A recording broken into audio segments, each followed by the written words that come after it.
Start with a brief introduction. My name is Bruce Penson. I run ProDrive. We're a managed service provider based in the southeast of England. Been an Autotask customer now for 2 to 3 years, I think. What I want to talk about is managing profitability in Autotask, and more specifically, it kind of ties in really with our own experience of improving profitability of service delivery. So, when we signed up for Autotask, we had a sort of fairly compelling reason to do so in the business.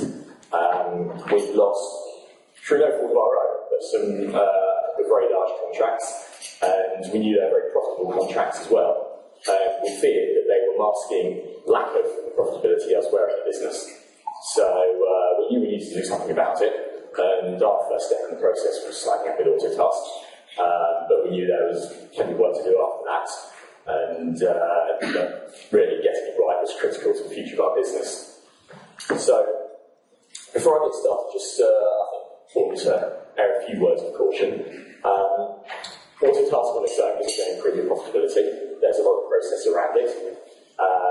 It needs to be managed correctly, and you need to obviously implement it correctly in the first place as well. You also need a strategic plan, so really you need to know what you're going to do and what your measure of success is if you're looking at improving profitability. And the really important part is buying from staff. So if your staff don't know why you're doing this, then ultimately it won't succeed. So that's really important. So just before I get started, how many people in the room are Autotask users at the moment? Just to give me an idea. That's quite a few. That's great. Okay, so as I said, for ProDrive, the key thing was improving service profitability. And really that was about efficiency of delivering our services.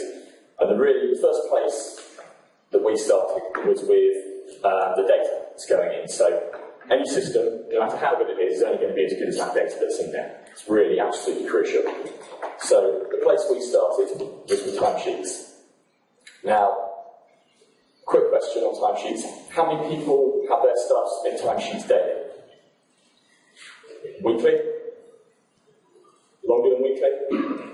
Or not at all? Okay. So,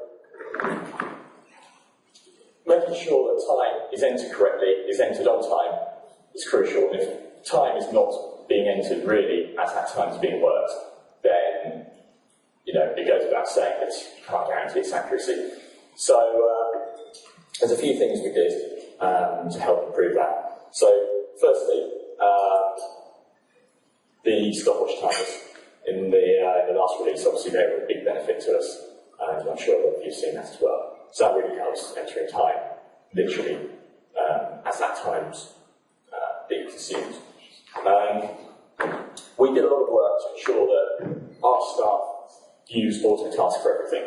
So that was entering all communication in there, sending all emails to customers via Autotask, and that way it was very easy to actually record the time as those staff were doing the work. So that's been a big benefit. It took a long time to change people's mindset. Obviously, talked again about staff buying, but unless your service guys really understand why you're doing this, and so they understand why it's a benefit to the business, but ultimately why it benefits them, then it's going to be a real struggle. So that's really important. And it's something we still struggle with now, to be honest. And the final thing, really, it's as much as everything else helps, there is still a place for ruthless enforcement. So we still run reports every day, so we use live reporting to make sure that time's going in correctly, and that we can address things early on if time entries aren't correct. So if you look at the end of the week and find out there's a load of time entries at the beginning of the week that aren't correct, then chances are you're not going to be able to get those to be accurate. So the resource cost per hour, I think there's some debate as to how you arrive at these figures. Different businesses do it a different way. The view we had was that we wanted all our costs in there, so all the fixed and variable costs of running the business. We wanted to take into account the cost of sales, We also wanted to take into account any inefficiencies that we have. So we ended up coming up with a calculation based on that. And we review it regularly. It's an ongoing process. We review it every month. We might change it every month. But we want to make sure that figure is really reflecting the actual true cost of delivering service. And finally, your contracts. Goes without saying that you've got to reflect your income to be able to measure profitability. One thing we found was that setting all our contracts start on the first of the month really helped with our reporting. So even if your actual services don't start till halfway through, you set the contract up for the first of the month, then add your services later. We found that was a real benefit, then we could do trend reporting far more accurately that way.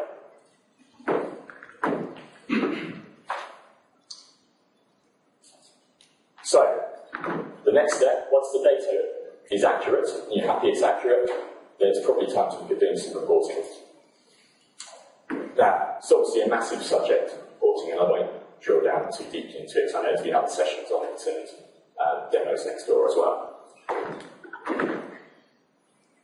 I'll go through a few tips that things that we've picked up along the way for reporting strategy. So, trends is the most important thing. You've heard it a lot in the last couple of days, but it was the big thing for us until we were reporting on trends.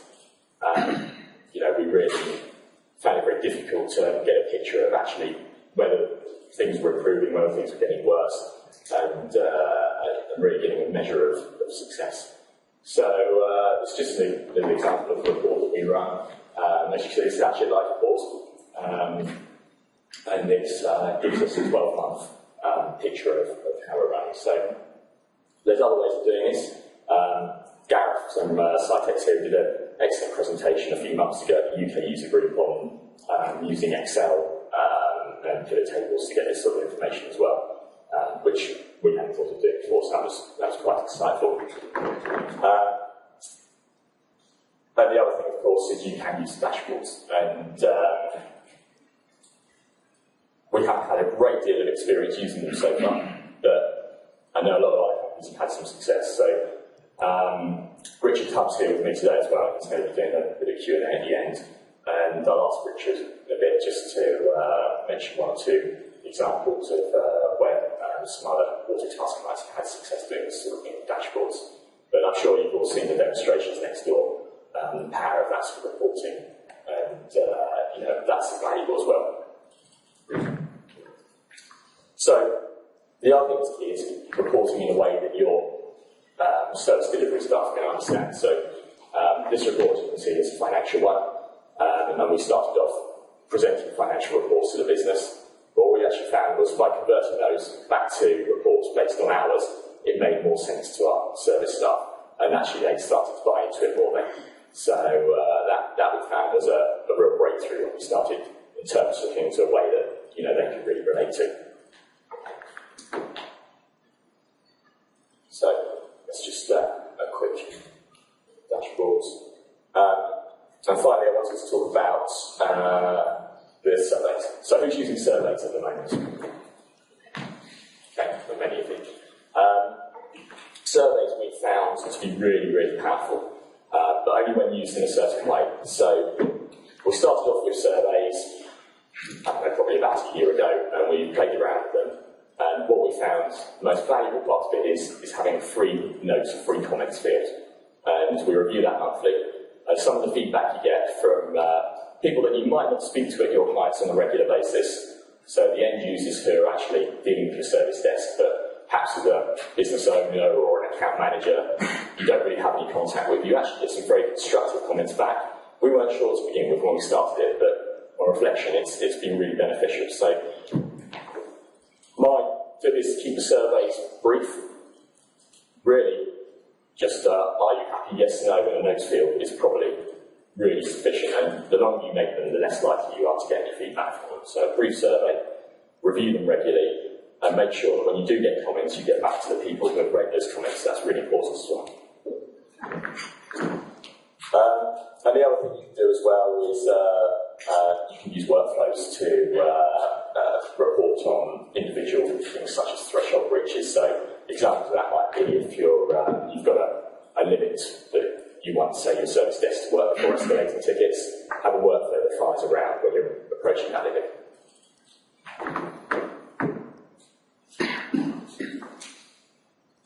So having done the reporting, you then need to analyse it. Now this is the difficult part. Then there's no easy way of going about it. So we actually engaged Richard Services when we got to this point to help us really get a handle on what was going on in our business. Obviously, once your reporting's putting out some numbers, you need to analyse those trends and you need to find out what's going on behind them.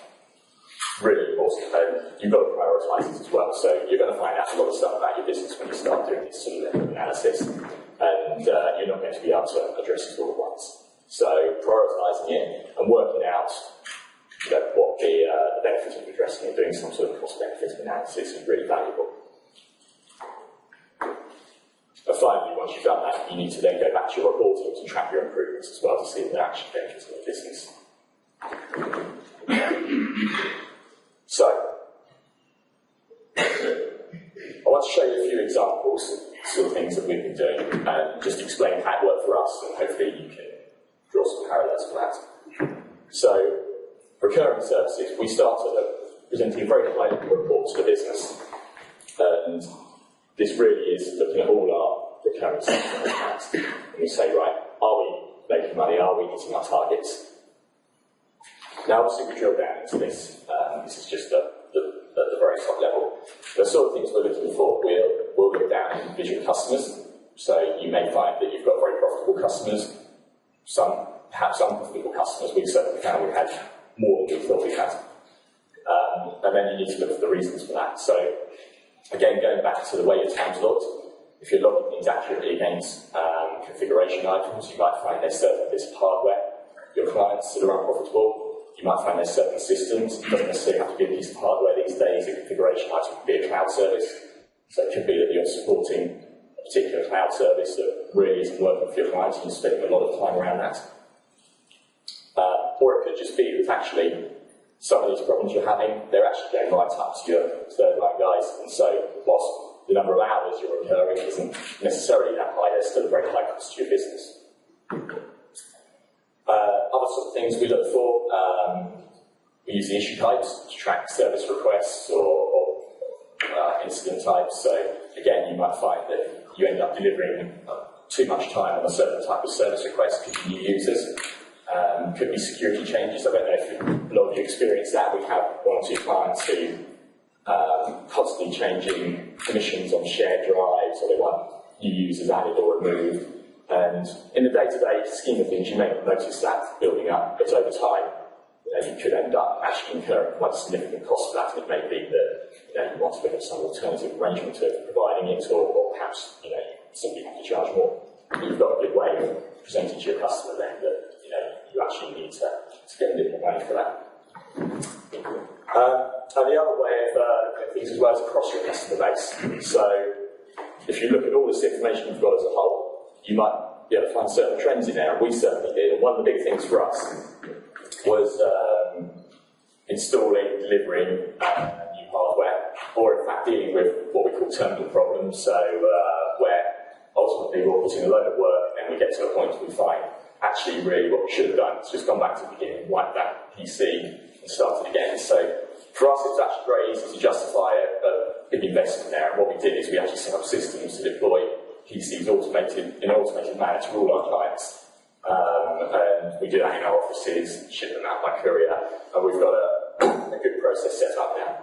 And actually, it's been immensely beneficial to our business, and we can really see the results of that. The other thing we noticed as well was dealing with things on the service desk. We found certain processes would just take far longer than we expected to, and one good example is logging tickets with third parties. So, again, we didn't really appreciate it before we did this sort of analysis, but once we did the analysis, it really did stick out like a sore thumb. It was very obvious. So what we did is we set about actually writing processes down for all these areas that we knew we could improve on. So actually now we've got quite a sort of detailed documentation library for things like logging tickets with third parties. We also use the Autotask functionality as well, so there's an outsourcing module in Autotask. How many people use outsourcing here? Right, we've got 2. So we're not using it in the sort of Autotask to Autotask way. If you know about outsourcing module, you can use it at a number of different levels, purely from just automating, sending out information to your third-party suppliers, or you can go to right down to a full sort of Autotask to Autotask integration. So we're at the very beginning, we just use it for sending out information by email, but it gives a very nice, easy workflow from within Autotask, where someone can just click an outsource button, click on your outsourcing partner, and the information goes over to them.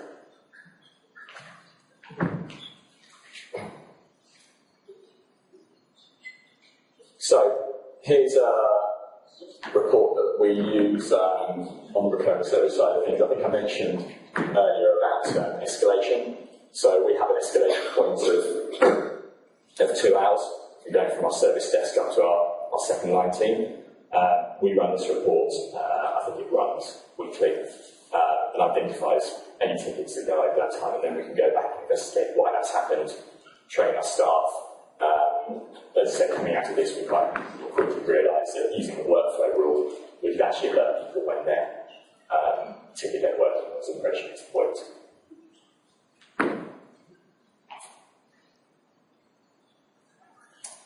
So as an example of workflow rule there. How many people use workflow rules in this way?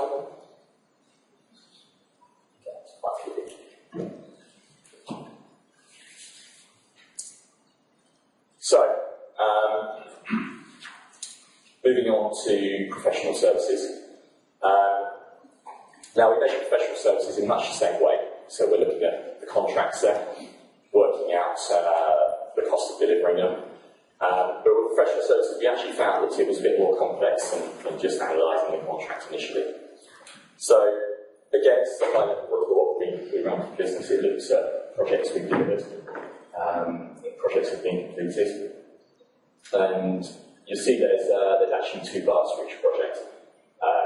It started off with one. So what we found was there was a cost of delivering a project, and that was the cost of delivering what we put in scope, which is great. But then there's a lot of additional costs that weren't factored into that. Those additional costs can include things such as expenses. So it could just be travel time, could be accommodation, could be small things like food and drink, but they still add up over a long project. So really getting the expenses module bolted down, logging those expenses to your project, making sure that they're marked, so that they're being billed to the project, or that you're billing them on, one or the other. Tracking that properly is really important in really understanding the true costs here. The other thing that was a big thing for us was understanding what we're doing with ticketing for our projects. So what we tend to find is when we deliver a project, there's the in-scope work, that's fine. But generally there's a lot of support work that comes out as the project's going on or as the project's completed. So is this a common problem that people have if you get a lot of support work around projects? Can you put your hand up? So we're not the only ones. So we need to come up with a process for dealing with that. So what we actually do now is we log all that through our service desk, and we log into the project contract. So obviously the time is then going against your project contract, you can measure it, and that goes into this second bar here as well. And only by doing that really you are identifying the true cost of that project. So the sort of things that we did with projects to improve our profitability. Who uses the templates within projects? Okay. And what about the CSV files that you create? Does anyone use those? Okay. So, what we found with projects was that we had a number of issues. Firstly, was pricing them up correctly. So, you're only going to make a good profit if you get your pricing right in the first place. Secondly, it was ensuring that the project was done to scope and that we were including everything we needed to in our scope. And thirdly was trying to make projects similar to sort of templating them. So we did a few things.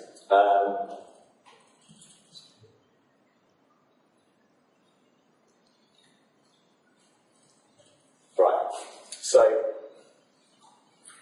we identified most of our projects are built from very similar blocks. And so what we did is we looked across all the projects we're delivering, we identified what these were, and we created CSV files for all of them. So we've actually got a library now, we keep it in SharePoint, so it's a screenshot of that. We've probably got 30 maybe of these CSV files now, which are common components of all the projects that we do. So when we're quoting a project, first thing we'll do now is we'll go through these CSV files and import the relevant sections. Right, it does need some modification, but you know, you've got the basis there. Those will be for many things such as stuff that's very common. So it might be for each project we do, we need to do a project plan, we need to get customer sign off, we need to do some communication. So that happens in pretty much every project. For the CSV file or the templates? We use CSVs, so we use both. So we have a template for a standard project, which will include the steps that always happen at the beginning of the project, such as the ones I just mentioned, the customer communication, the setting up the project plan, all the sort of admin work around it, and the close-off work as well at the end. And that's consistent for every project, so we put that on a template. And then for the more specific work, this all goes on CSV files, because you can only, from a template, you can create one sort of live project, and you can't combine multiple project templates. But you can import multiple CSVs. You can do that. You can do that now. Well, there you go, I didn't know that. So perhaps we'll revert to templates now then. But certainly when we set this up, I don't think that's possible.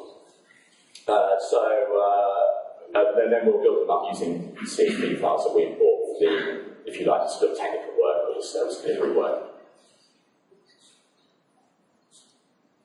And we found that doing that over time that's given us better accuracy of quoting, and it gives us more accuracy in terms of having the right tasks people to log time against, and really getting a better outcome for the project as well.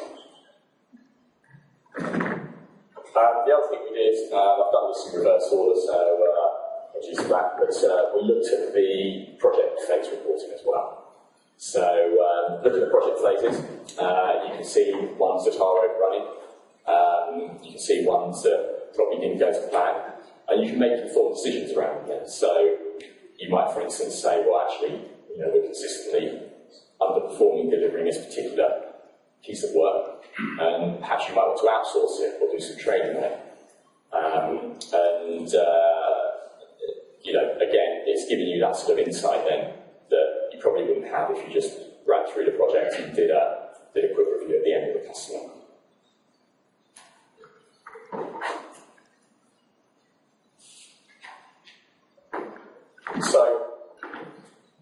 So anyone have any questions so far? I'm actually approaching the end here, so I'm probably a bit ahead of time, but so. I just wanted to ask how large or what size is your technical staff? So we have a service delivery team of 10. Okay. So what I'm going to do now is just show you a few sort of numbers that came out as a result of us doing this work. Yes. So I just wanted to bring the question. The report you showed that broke it down to 5 months, is that a customer force or one that's when you want the cost? This is back you have 5 slides ago. That one? Sorry. That one? That's a live report. Yeah, but is that one that you created or one that... That's one we created, yeah. So a lot of these reports, what we did is initially we set up a few sort of standard live reports that we wanted, and they'll be in either this format or a few other formats. And effectively that gave us a bit of a template, and then we just reuse that template for lots of other reporting. So we've probably got about 30 odd reports based on this format now, all reporting in different areas of business, but all reporting on, something to do with recurring contracts. Do you find it easy to do that? It is now. But to start with, it wasn't. No, it was difficult to get it in this format. More specifically, the column format of the data. Yeah. No, that was a real challenge when we set that up, and we did spend quite a bit of time trying to get this right. It did take a fair bit of development work, but once you understand how to do it and you've got your kind of template set up, then you can actually just go in and relatively easily change the field names you're referring to. But yeah, I wouldn't. It's not the sort of thing you can pull together in sort of 10 minutes. Thank you.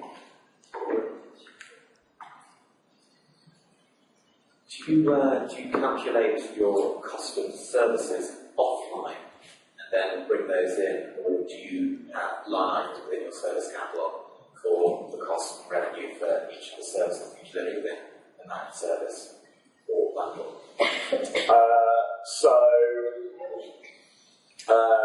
So what you're saying is that are we actually, when we're looking at the cost of service, are we then documenting that and saying, right, this is what our cost is and this is what our sale price is? So within your service catalogue or your services within there, do you have accurate costs for those services within the service catalogue along with the revenue? Right, okay. Yeah, that's a good question. And no, we don't really have that. That's something we are constantly working on.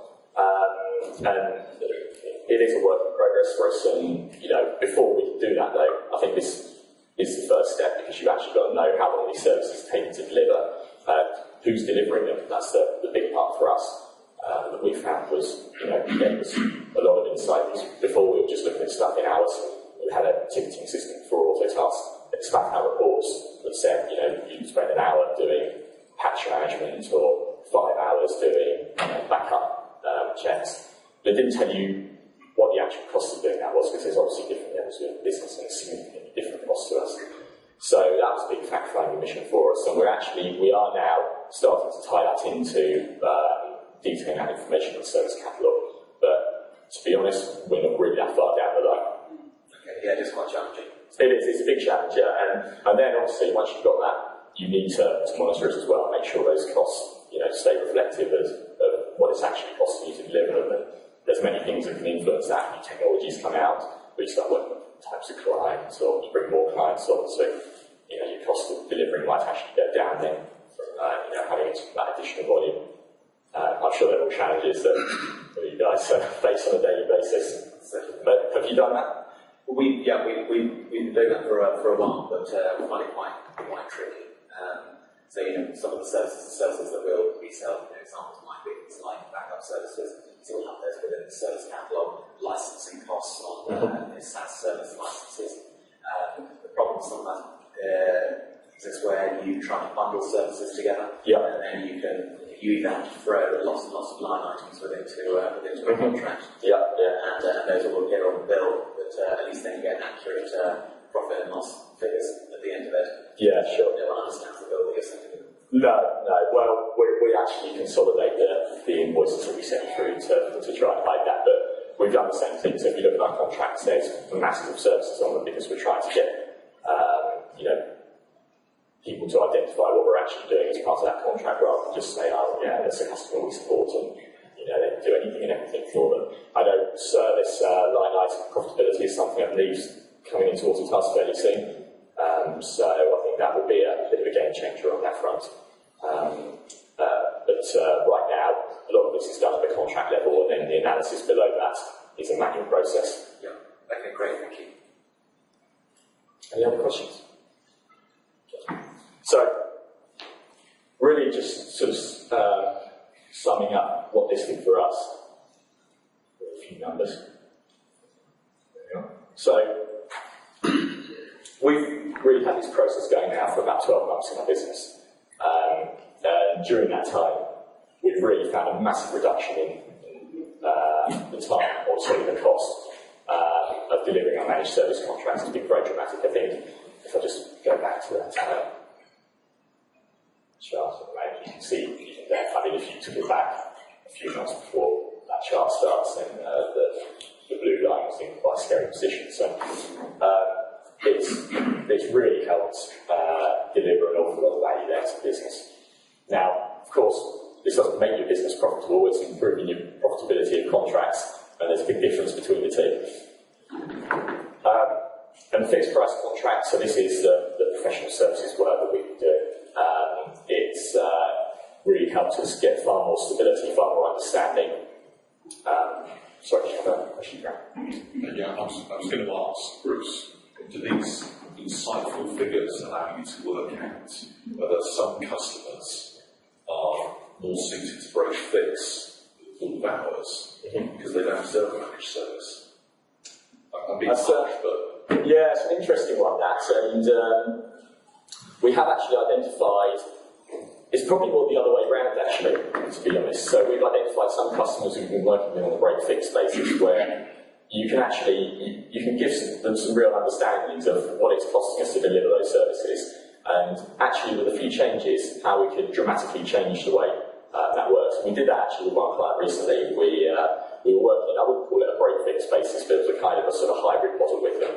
And what was happening, because they were buying sort of blocks of time with us, they were using that time very efficiently for getting people to come and do things on site. So when our service guys go to site, I'm sure all of you experience a similar sort of situation. They just want to help people. That's what makes them tick. And then when they're outside the confines of the office, there's nothing to stop them helping people. So they'll just go to a client site and they'll do everything they possibly can to help that client, which is great. The client loves it on the face of things because they're being helpful. They're solving problems. But what they're actually not doing is the stuff they should be doing when they go to site, which is the sort of proactive work that prevents those problems in the first place.